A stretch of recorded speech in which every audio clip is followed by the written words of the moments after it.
It is my pleasure to welcome fellow Googlers and other viewers to this edition of Talks at Google. My name is Marcos Perez-Ogilvy, and I manage sports partnerships for the Google Play and Google TV Media and Entertainment team. I also lead the Google TV team's multicultural audience outreach efforts for the LGBTQ+ community. It's in that spirit that we've brought together two of the most iconic voices in sports to lead us in a conversation about the intersection of competition and inclusivity. Sports have a powerful way of bringing us together. By their very nature, they cause us to root for a common cause and celebrate the achievements of those we can only aspire to look up to. But the sports space, while becoming more and more inclusive each day, has not always been the bastion of inclusivity for the LGBTQ+ community. Today we'll discuss what it's like to thrive as an athlete in that environment, how things have changed over time, and what work there still is left to be done to make the world a better place for future generations of rising queer athletes. Our first guest today is Gus Kenworthy. Gus is a British-American Olympic skier. He is known as one of the best all-around park skiers of all time and is one of the only athletes to have podium finishes across all three disciplines of skiing: slopestyle, halfpipe, and big air. He won a silver medal for Team USA at the inaugural slopestyle of the Olympic Games in Sochi, Russia. And at the 2018 Olympics, he made history by becoming one of the first openly gay men to compete for Team USA in a Winter Olympics. Gus is also a model, advocate, and actor, having starred as a series regular in American Horror Story 1984. Beyond all things that keep him busy, he's also a philanthropist, having launched the Worthy Foundation in 2022 to benefit the LGBTQ community and raised almost $250,000 for the AIDS Life Cycle Ride in 2019. Gus is a proud dog dad to Birdie. Gus is joined by Olympic legend Greg Louganis. Considered the greatest diver in history, Greg Louganis is the only male athlete to win gold medals on both the 3-meter springboard and 10-meter platform in consecutive Olympic Games, 84 and 88. With a total of 5 Olympic medals, 5 World Championship titles, 6 Pan American titles, and 47 national titles, he is more than any other person in U.S. history. His record remains unbroken today. He's also a trained actor, dancer, model, spokesperson for several different causes ranging from LGBTQ advocacy, HIV and AIDS education, mental health, animal rights, and many, many other close topics to his heart. Today, as a coach, speaker, author, actor, activist, humanitarian, and philanthropist, he continues his tradition of excellence. Last but not least, Greg is also a proud dog dad to Gerard, aka G-Man. It is my absolute privilege to welcome Gus and Greg. I am beside myself. I'm so excited to be here with you both today. It is an absolute awe to be sitting across from you, sitting with two of my sports heroes, two icons of the LGBTQ+ community. Thank you so much for taking the time to be here today. I don't know where to start. Thanks for having us. This is great. So happy you guys are here. Yeah. Here in Paris, actually, this week. Maybe we start with something light. As I was searching around, doing research for this, I came across both your IMDb pages, and I think you had a little bit of overlap on a iconic classic film, Sharknado 5. Can you tell us a little bit about that? I mean, my role in Sharknado 5 was honestly so tiny. There was no set, I wasn't cast, I didn't have a character name. They used footage from a training camp that NBC had filmed in Mammoth Mountain, and in the movie, the tornado comes through the mountain, and as it does, I drop in to hit the jump, and I start doing a trick, and then I get snatched up by a shark, and that's the extent of it. They asked your permission to be able to do that, right? I believe they licensed it through NBC. Oh my God, no way. Yeah. No way. Mm-hmm. Oh so God. Did you even know that you were in the movie? I did get an email about it. Like they emailed my agent or something to say that it was happening and that they had gotten the footage, but it wasn't like something that I was privy to ahead of time. You know, that's one of the things, like whenever we had code of conduct, because that's how they get you. Yeah. You sign your code of conduct, and whenever I went through my code of conduct, if it in perpetuity and all of that stuff, I always cross that out. Yeah. So they don't have the permission to use those images. Yeah. Which is really interesting because we don't own our own images. Sure. Yeah, it's crazy. But you had a very different experience. I had set. a very different. Yeah, they reached out to me and they say, "Oh, we want you to play David, who's an art thief." You know, so I stole the fin or whatever. Sure. And so Chase between Ian and chasing me down and. Did you survive to the end of the movie? Did I survive to the end of the movie? No, I think I got eaten. Right. They were talking about possibly cutting me out of the belly Oh, wow. so that I could come back, but I would've don't been think. cool. Yeah. But Well, we there's didn't always get a that way far. today in film, so Yeah. I'm sure they'll figure out some sort of back angle. Sharknado 10. Exactly. Come back. So why don't we get into some of the things that we know you all a little bit more closely for? You're both Olympic icons in your own rights. Gus, can you tell us about one of your favorite Olympic memories? My favorite Olympic memory is actually walking into opening ceremony in 2018. As you said in the intro, I was out at the time, and Adam Rapon and I became the first two openly gay men, to compete in the Winter Olympics for the U.S.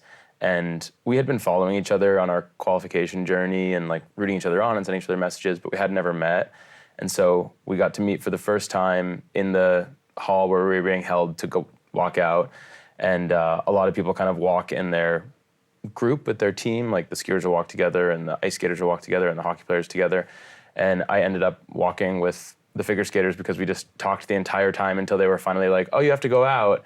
And we walked out to the opening ceremony and he reached over and squeezed my hand, and it's like my favorite memory from the games. It just felt like such a specific moment in time, and it felt kind of bigger than us, and it was really special. That's a really beautiful story, especially considering the fact that through those games, I remember watching the dynamic and the banter between you two. It seemed like you guys had been friends forever. It was a very fast friendship. We're like on the same wavelength.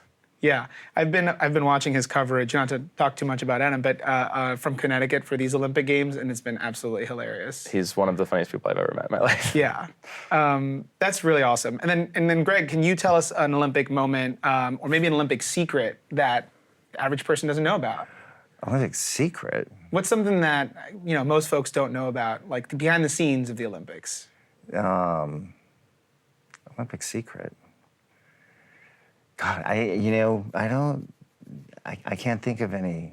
Do you have a fun memory secrets. that you have from the games that jumps out? Probably my fondest memory would have been 1984. And it was in LA. The Olympics were in LA. It was in my backyard. It was a dream come true competition for me. It was my coach and I. It was like this choreographed dance. I mean, we were playing and I was dancing around and having fun. And I broke 700 on a 10-meter platform, which had never been done before. And that was a dream come true competition for me. Although, I mean, it was in 1984, my parents were going through a divorce, and I was concerned that the stadium was big enough to hold the both of them because it was a little contentious at that time. Sure. But yeah, I knew where my mom was sitting, and I knew where my dad was sitting, but everything was, it was really, really wonderful. And despite all that, you still managed to bag gold, so. Yeah, I mean, you know what? You don't have control over anything else. What will be, and you just have to kind of roll with it. Sure. So maybe we transition to kind of the beginning. Let's take it back to where it all started. Greg, you've said that from a young age, you found passion and mental toughness that drove you to pursue diving.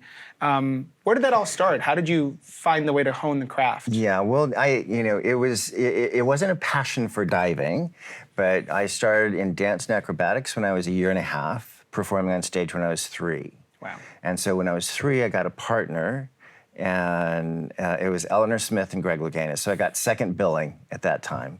And so we couldn't compete in talent contests until I turned 6. Okay. So we did recitals and plays and parades, and we did all kinds of performing. So then by the time we got to where we were competing, we won everything. And so when Eleanor went into gymnastics, and I followed her into gymnastics, and then we had a pool built in our backyard with a diving board, and I was trying some of my gymnastics stunts off the diving board at home, and my mother didn't want me to kill myself, so she got me lessons, and that's how the diving happened. There you go. Yeah. That's really cool. Yeah. So what could have been? You could have been an Olympic gymnast, but you were jumping in the pool. I mean, that's what I wanted. My dream was to make the Olympics in gymnastics. Diving, I never thought it was good enough. And yet here we are. And all these years later, right? I think it broke your way in a wonderful way. Yeah, and also I'd have been a little tall for a gymnast. So I think things worked out really well. And then Gus, similarly, you've stated in prior interviews that you never really had Olympic aspirations either. How did we get Olympic skier Gus Kenworthy? Well, I mean, I was always an Olympic fan. I have Olympic memories from when I was young, and I mean, I guess I had dreams of the Olympics in the same way that literally every kid that watches it has, where it just like feels so big. But the sport that I did wasn't included in the games until 2014, so it wasn't like an option for me. It wasn't like, oh, I'm gunning for the 2002 games. Sure. Ski halfpipe, ski slopestyle, ski big air were not included. 2014 was the first games that slopestyle and halfpipe were included, and then 2018 was the first time big air was included. So for me, it was always the X Games. The X Games were our marquee event, and the Do Tour was a big one, and we had the US Open and Grand Prix, and there was a lot of other competitions, and so those were what I had my sights set on, and it wasn't until it really became a reality that we were going to be included in the Olympic Games that my focus switched. And if I recall from my research, an Olympic scout discovered a video of you. Is that how that worked? Not an Olympic scout, but there was there's a big professional skier, Jon Olsen, a Swedish guy, and he used to have the Jon Olsen Invitational, and it was one of the biggest events that you could have. But it was just for the top pros, invite only. And one year he said he was going to have a video submission spot where anyone in the world could submit a 1-minute video and be included to compete amongst these big name pros. And so I put together a video, and it was the first time I had ever put any of my skiing online. It was kind of early days of the internet. I think it was 2007 or 2008. Not early days of the internet, but early days of video sharing. And the video went really, really viral and picked up a lot of traction. And I had a French ski sponsor, Corrupt, that reached out and were like, hey, we want to sign you and pay you and take you all over the world to do shoots and help you get into bigger competitions. So it was kind of like really the start of my entire career. How'd you do at the Invitational? I didn't get the spot, actually. But I was like one of 3 videos that really went viral, and it was another guy my age, Henrik Harlow, and then my best skier friend, Bobby Brown. And it's how Bobby and I became friends, was seeing these videos of each other, and he was also from Colorado, but opposite corners. And Henrik Harlow is now, I think, the most decorated free skier of all time, so the 3 of us did pretty well. Good company. Yeah. Obviously, being an athlete of any kind requires a level of discipline and commitment to reach that level, but there's a different level of perseverance that you need to really be an Olympian. You've mentioned that you've always had a great work ethic. Do you think that there's something that drove you in particular to where you are today? Is it just hard work, or is it something special? I think it was a combination of things. I think when I was younger, it really was just the love of the sport that drove me. I loved my sport, and I wanted to push myself, and I did it with a group of my friends, and my older brothers also skied, and so there was kind of like always a little bit of friendly competitiveness. But I think that's sort of what pushed me at the beginning. And then I also knew from a really young age that I was gay. I mean, I didn't necessarily know what it meant or how to contextualize it, but I knew that something about me was different. And I don't know, when you're young, the last thing you want to be is different. And so I just was someone that pushed myself kind of for that reason. I felt like I had almost like a deficit that I had to make up for. And so I pushed myself really hard in school. I pushed myself really hard in sports because I felt like I had to make up for something. So I think that sort of instilled a work ethic in me from a young age. And obviously, I don't think that that's a great reason to be pushing yourself. And I would not say that for anyone now. I think we're in a different time and place. But I think for me, it did kind of get me started on a path of just working hard. It's particularly true. I think this is a story that recurs quite a bit within the community, just all these ways that we try to navigate the challenges that we feel about ourselves. And sometimes we put ourselves into our work, sometimes we withdraw, sometimes we find community. It's just it's a pretty common phenomenon to like seek that validation. Greg, you mentioned earlier that diving wasn't necessarily a passion, and yet you're Yeah. the best diver of all time. So what Yeah. drove you? Well, my coach, Ron O'Brien, that's the one thing that he always said. He said, they're going to forget you. They're going to forget what you did, but they'll always remember your records. And so he's the one who pointed out, national titles. We had breaking 700 on 3-meter springboard and then breaking 700 on 10-meter platform. And he would devise games. So we would have games, we'd have the 700 game. So in order to break 700 on a 10-meter platform, I had to average 8.5s or better on all 10 dives that I executed. And so there was this one training session. It was gale force winds in Miami. The rain is just coming sheets sideways, and they're blowing into the platform. And he said, "Okay, 700 game," and I took it as a challenge. And so then, I said, okay, 700. And so I kept bouncing back and forth over that 8.5 mark. And then it came down to the last dive, my hardest dive, my reverse 3.5. And I think I needed 8s on that. And I did my reverse 3.5, and he gave me a 9. I was like, I did it. I broke 700 in that horrible weather. Sure. And so then the next day when I went to the pool, he came up and tapped me on the shoulder. He said, "Greg, you were the only one who got in the pool that day," because everybody felt that it was too, dangerous. And, that's one thing, in order to break a world record, you have to be willing to do something nobody else in the world will do. So it really is. I mean, it is work. But the key that my coach knew for me is we had to make it into a game. It had to be fun. So what you're saying is I can be an Olympian too if I practice in hurricane weather. Yeah, you have to be willing to do something. Exactly. It doesn't matter. It doesn't necessarily have to be that. But do something that nobody else is willing to do. Because that's the only way you're going to break a world record. That's incredible. And you're also going to do it in practice before you do it on the world stage. It's really impressive knowing the kind of things that competitive athletes like yourselves put yourselves through, not just on a personal level, but as athletes. And so, but I also I don't view myself as a competitor. I'm a performer. I've been a performer ever since I was a kid, performing on stage, and I will help somebody beat me, because the better they do, the better it's going to push me to do.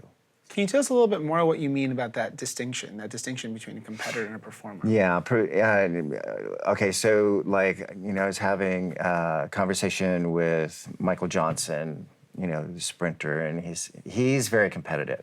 And he says, "I want, the fastest person next to me so I can kick their ass." And that's what motivates him. For me, I don't look at anyone else, because the only thing I have control over is myself. So it's my responsibility to win over the judges. It's my responsibility to win over the audience. So that is how I viewed my performance. It's a performance. If I put the performance together, that was what my goal was, and the results will pan out. And that's how I was. Because I always felt like if I'm looking at somebody else as my competition, then if they miss a dive, then chances are I'm going to miss my dive, because that's the benchmark that I'm setting forward. Take that benchmark away, the sky's the limit. Sure. So you're not putting limitations at what you potentially can do. That's really cool. And so you won your first Olympic medal at 16, is that right? Yeah. At the Montreal Olympics. And then That's you won. crazy. Yeah, that's. Yeah. Tell us about that. Well, I mean, and that's a big part of it. When I work with kids in preparation, if they're on an Olympic path, you have to dedicate a minimum of 20% of your training to training as if you're at the Olympic Games. And that is an element that is so lacking in a lot of the training and a lot of the preparation. That's the reason why in '76, my first Olympic Games, I was able to, get on the podium. Because my whole purpose on this planet at that time, I was diving with Dr. Sammy Lee. Dr. Sammy Lee won 2 gold medals, 48 and 52. He coached Bobby Webster from the US, who won 2 gold medals, 60, 64. Klaus DiBiase from Italy was going for his 3rd Olympic gold medal in 1976. My sole purpose on this planet was to prevent Klaus from breaking Dr. Sammy Lee's record. And I failed. And that's something, the post-Olympic blues is a real thing. Pat McCormick, who was the only other double-double in diving, she came to me and she said, Greg, be aware of the post-Olympic blues. And so I was aware of it, but also the highest rate of suicide amongst Olympians is Olympic silver medalists. Oh, wow. And I almost was a statistic, because I tried to commit suicide, because it was such a, severe depression. I left those Olympics feeling like a failure. But then when I went home and I went to high school, I was still in high school. And then all of a sudden, everybody wanted to be my friend because I had some fame or notoriety. So it was really confusing for me. How did you navigate that?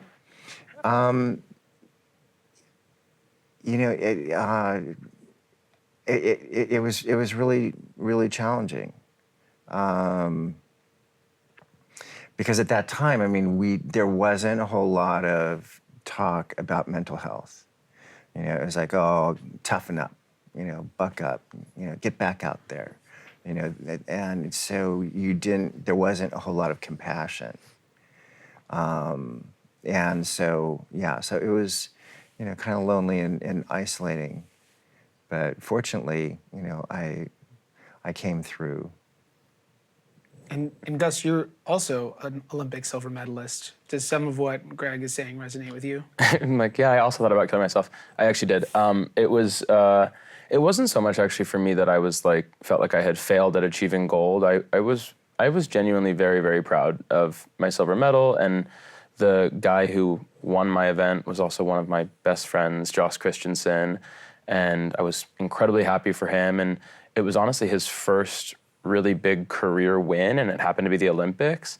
And he also lost his dad that year, and I just I'm actually getting emotional. I was just so proud of him. So I was pretty happy with that. And the guy that got 3rd was also American, and it was this sweep, and it was this kind of historic moment. So it wasn't anything like that, but it also kind of started this big press tour that happens after the games, and it was even kind of bigger because we were this sweep, and there was only 2 or 3 in Winter Olympic history for the U.S.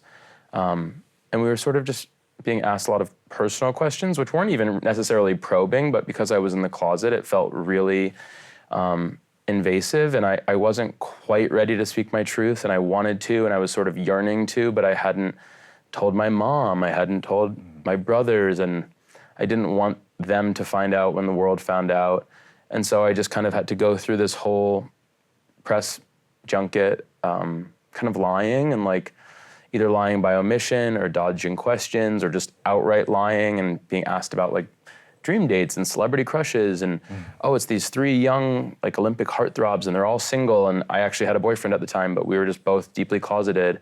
And so I felt like such a fraud, and every night I was going to bed being I cannot imagine waking up tomorrow and lying all over, and I felt like my boyfriend at the time hated me for it, and I just was really, really down. So for the other 2 guys, I think it was the highlight of their life, and for me, I was considering taking mine. So it was really tumultuous, but it also was the catalyst for me to want to come out, and then so that's what I did the next year. Yeah, I can relate with some of what you're saying, not from the competitive athletic level, of course, but this idea of I vividly remember the day that I decided to come out, and I was walking. I lived in New York City at the time. I was walking to my office in Midtown, and I remember thinking, like, this is the best it's gonna get. The best it's gonna get is me like managing this, like just like enduring this. Like I'm never gonna feel better than I do now, and I feel awful now.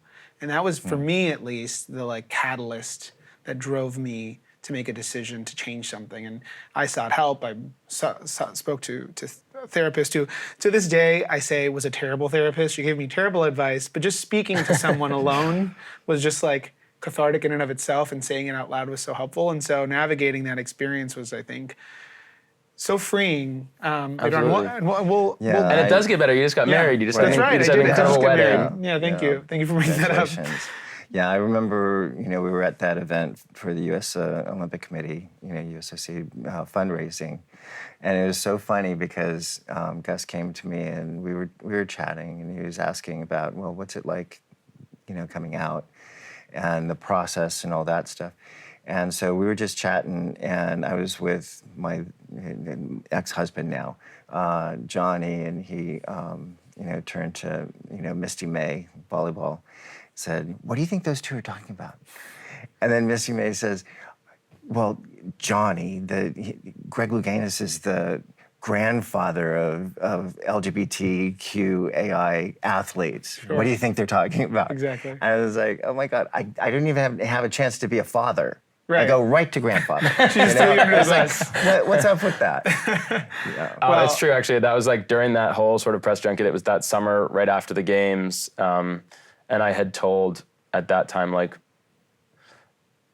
maybe my mom and like 3 friends. Like I was really just in the beginning of my coming out process, and then had this opportunity to meet Greg. And so I like came out to Greg. Yeah. That's really cool. Yeah, Sweet. it was nice. And then it just was like, it was a specific moment in time.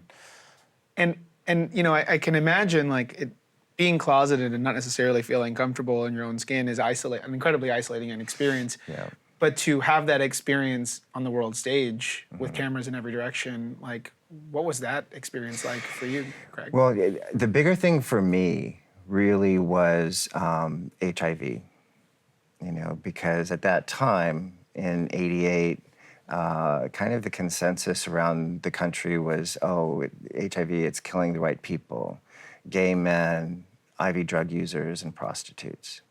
And so it had this moral, kind of, flavor to it. And so that was the scarier thing. And it was interesting because I was doing Jeffrey, which is about gay dating in the 90s, and I played Darius. So, and Darius, he was a course boy with an 8th grade education, lives in a penthouse, doesn't pay rent, dumb, huh?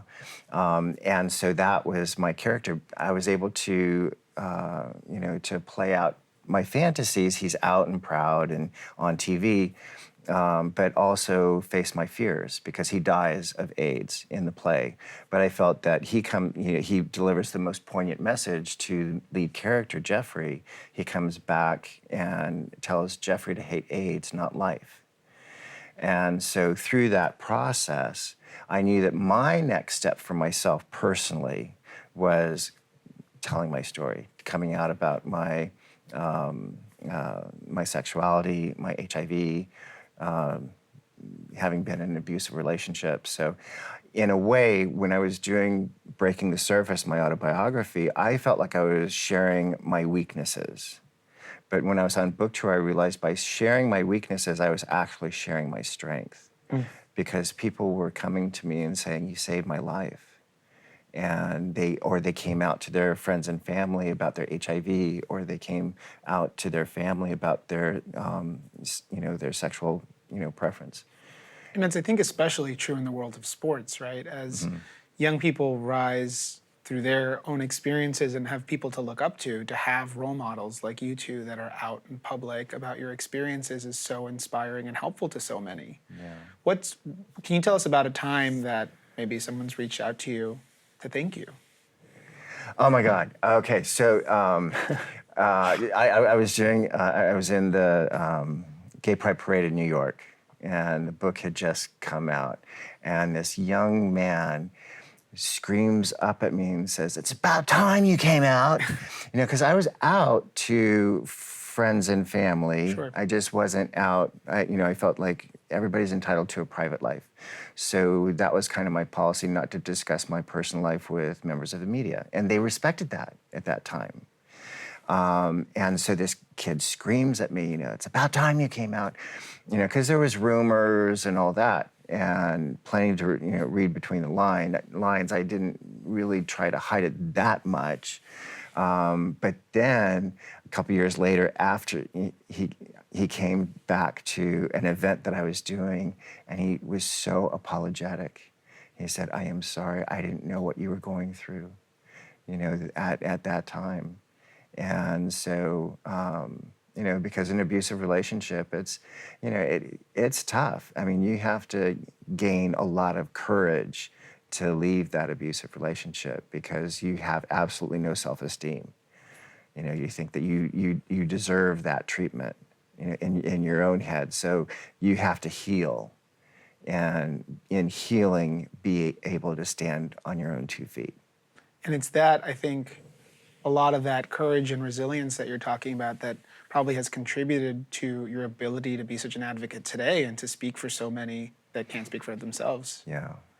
And Gus, you obviously came out publicly in a very different era of sports, and so much has changed over time. For example, like you and Adam were two of the first gay men to compete in the Winter Olympics, and in your day, Greg, there were very few out athletes at all. But today, there's almost 200 competing athletes at the Paris Olympics, and as of today, which midway through the games, they're ranking 7th on the medal board if they were representing a nation. So. Lots of progress that's been made, and even in the short time since you've come out. What does that progress mean to you, both to see and what hope does it give you for the future? I mean, it honestly, it means kind of everything to me. I feel like the reason that I wanted to come out publicly is just because I felt like surely I'm not the only one. Like, I was like, there was no one in my sport, there was no one in any action sport, which is like skiing, snowboarding, surfing, mountain biking, BMX, motocross, all these different sports that no one at a professional level, guy or girl, male or female, had been out. And I felt like there had to be others, and I knew that there was other kids like me that grew up in small towns that didn't have any openly gay people. Like in school, I remember 1 or 2 kids and hearing them get picked on, and it pushed me so deep into the closet.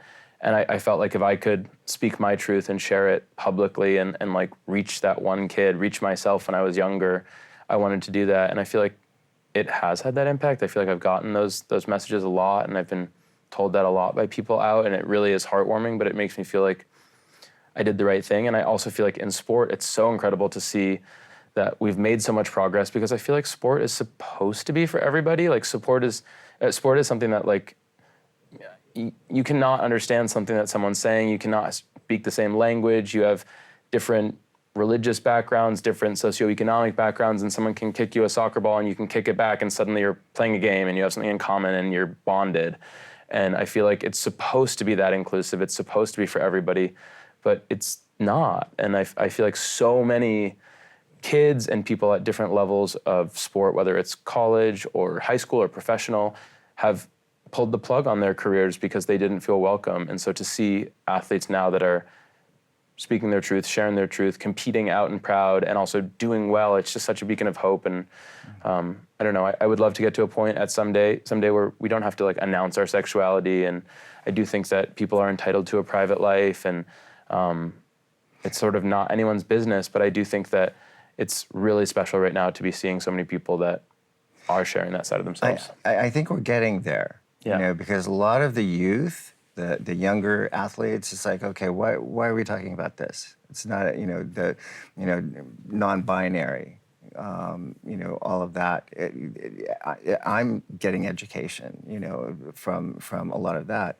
For me, I knew it was the next steps for my humanity and my growth. I did suffer, because, sponsorships kind of removed themselves.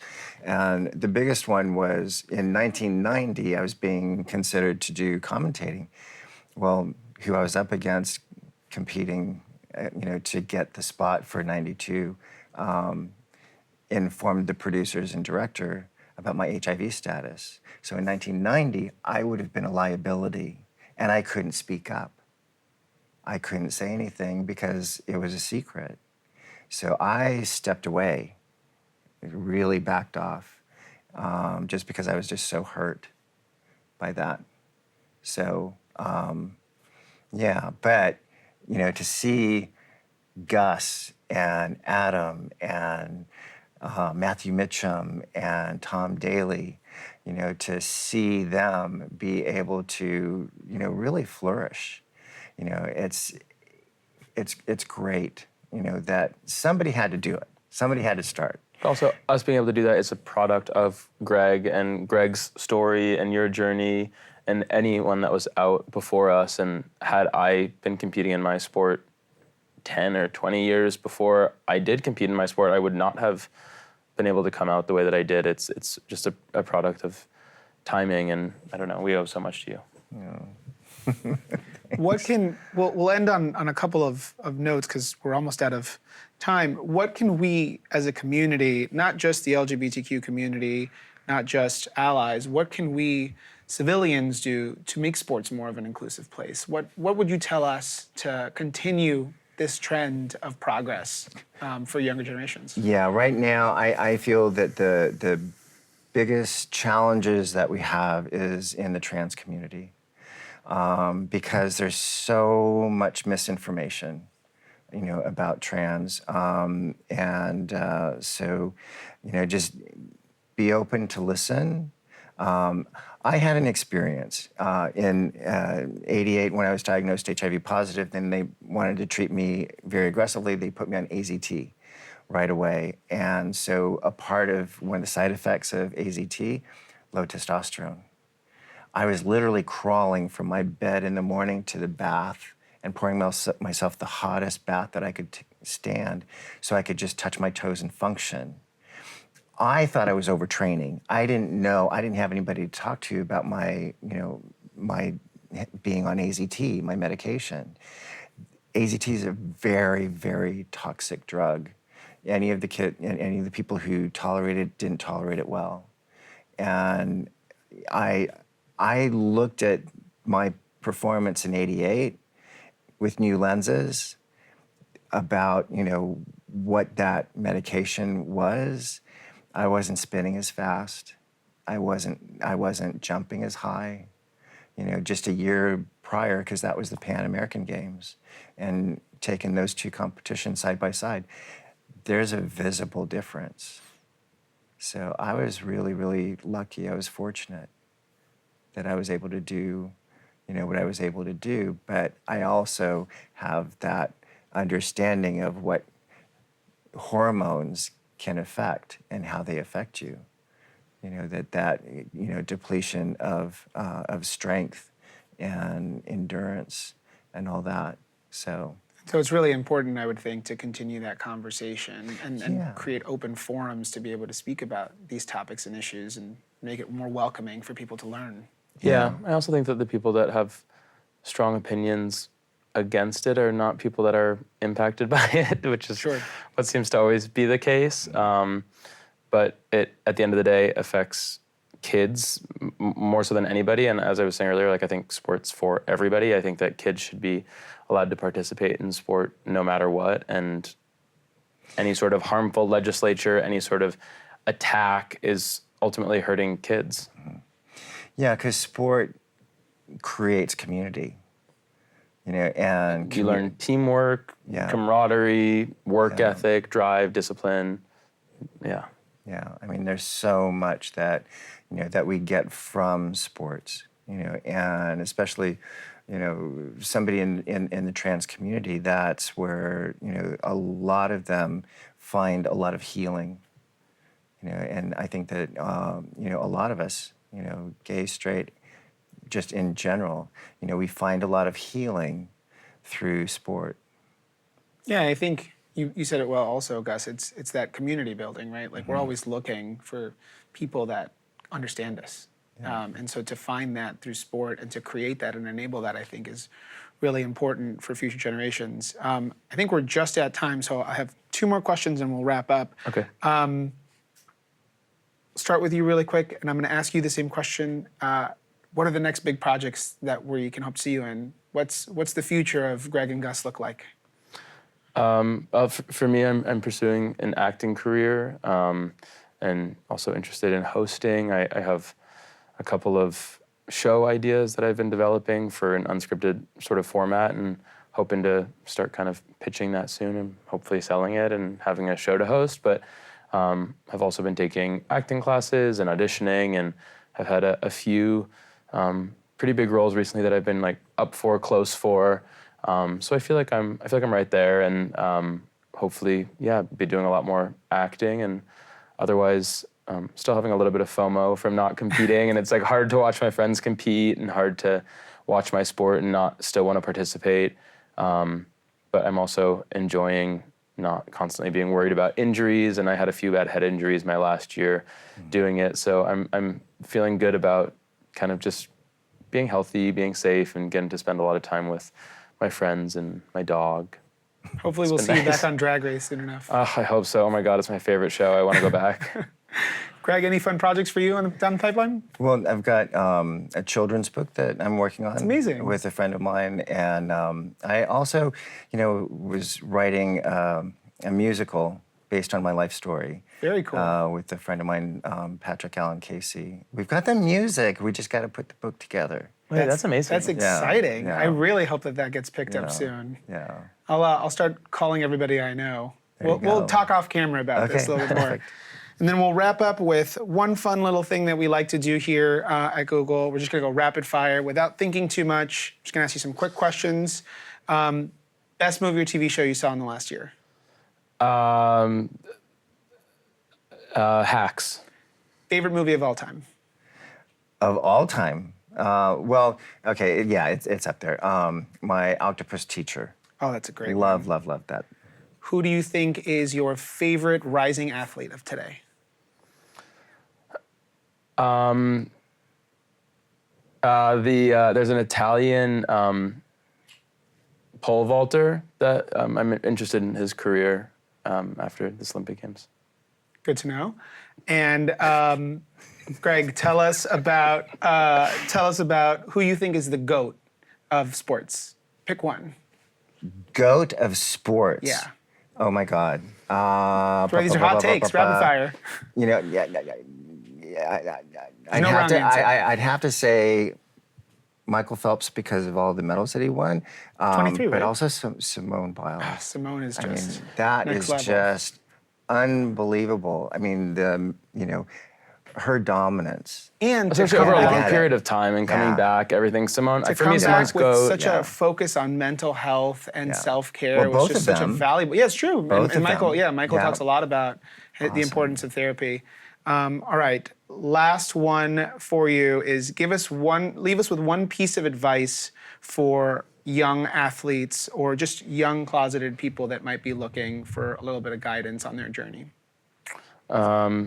I would say that there's no right time, wrong time to come out. It's such a personal journey, and to do it on your own time when you feel safe and when you feel able. But I would encourage anybody, because I think it's such a liberating feeling. It's exhilarating, and I think that living your truth is like the most important thing for anybody, whether you're gay, straight, however you identify. Just being yourself, living your truth, presenting yourself authentically to the world, I feel like is the best thing you can do. It opens so many doors, and that's it. Parting words, Greg? Yeah, what you said. Find support. Find the support. Sympathetic ear, and also don't be afraid to ask for help. Don't be afraid. When you reached out, I mean, that was so meaningful to me. That helped me more than it probably helped you. Well, it helped me too. Okay, so it goes. Remember that all of those things go two ways. If you reach out to somebody, know how you feel when somebody reaches out to you. Sure. It's a gift. So yeah, so give each other gifts and be there for each other. This was an incredible conversation. Gus Kenworthy, Greg Louganis, thank you so much for being with us here today for Talks at Google. Thank you everyone for watching. We are so thankful. Feel free to follow these folks on their socials and keep up with them as they put together their next projects. And we're just gonna keep rooting for them moving forward. Thank you, everybody. Thank you. Thank you, guys.